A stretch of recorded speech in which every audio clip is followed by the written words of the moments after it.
வணக்கம் மாமே. சோஸ் பிரகாஷ் பைரஸ்லேருந்து இங்கே தரமான ஆஃபர் ஒன்று போட்டிருக்காங்க. என்ன தெரியுங்களா? 3500 ரூபாய்க்கு சிவாஸ் சுட்டு வளர்த்துற எங்கேயுமே கிடைக்காத ஆஃபர் போட்டிருக்காங்க. கிட்டத்தட்ட 20 இல்லை 30 கிடையாது, 46 ஐட்டம். சரிங்களா? 46 ஐட்டம் வெறும் 3000 கொடுக்குறாங்க. சரிங்களா? அதில் 1 by 1 என்னென்ன இருக்குன்னு நான் சொல்கிறேன் உங்களுக்கு. என் பின்னாடியே வாங்க, வீடியோவை கடைசி வர பாருங்க, சிறந்த ஆஃபர் கிடைக்கும். இப்போ வாங்க போமா.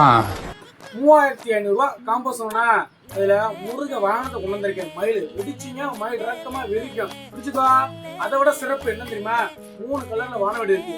3 டிசைன் வெடிக்கும். அதுவும் சிறப்பா இருக்கும். பிடிச்சுக்கோ. எல்லாத்துக்கும் பிடிக்கும். சரவடி தம்மா டுமில் வெடிக்கும். அதே பாக்ஸ் 1000 ரூபாய் 3000 காம்போல எவனும் கொடுக்க மாட்டேன். இதெல்லாம் விட்டுருங்க. சிறப்பான ஒன்று என்ன தெரியுமா? 30 ஷாட்டு எவனா சிவாஸ் விட்டாங்க சொல்லுங்க. 30 ஷாட்டு வெறும் 3000 வந்து வாங்க. சொல்ற கம்மி நிறைய இருக்கு ஐட்டம். 46 ஐட்டம். வாங்க, வாங்கிட்டு போங்க. தீபாவளி சிறப்பா கொண்டாடுங்க. சரியா? அதை விட மெயின் என்ன தெரியுமா? ஆன்லைன்ல வெப்சைட் இருக்குது. அது கீழே போன் கான்டாக்ட் நம்பர் இருக்கு. கான்டாக்ட் பண்ணுங்க. வாங்க, நேரில் வாங்க, அள்ளிட்டு போங்க. சரிங்களா? கரெக்டா?